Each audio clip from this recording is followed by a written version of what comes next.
ایزی فرجام بی خبر این باده و جامت چی سود؟ این رهی پیموده ای تا این زمان خامت چی سود؟ بیمه داری گر کند فردی زینیشی دام تو، از چونین حالی و رفتاری و از نامت چی سود؟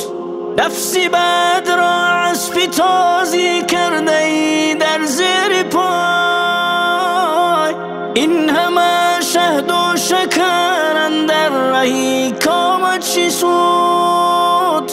مال دنیا مست و مغرورت نموده بیگمان، گر نمی بینی رهی رو بس ز چشمانت چی سود؟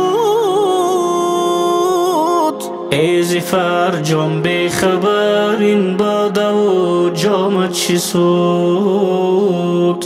این رهی پیموده ای تا این زمان خامت چی سود؟ بیمه داری گر کند فردی زینیشی دام تو، از چونین حالی و رفتاری و از نامت چی سود؟ نو به هنگامی که دستانی تو خالی می شود، از چونین مال و سر و زیور به دستانت چی سود؟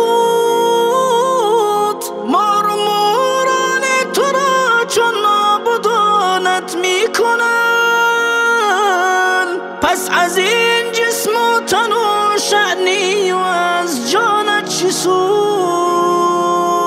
ایزی فرجام بی خبر این باده و جامت چی سود؟ این رهی پیموده ای تا این زمان خامت چی سود؟ بیمه داری گر کند فردی زینیشی دام تو، از چونین حالی و رفتاری و از نامت چی سود؟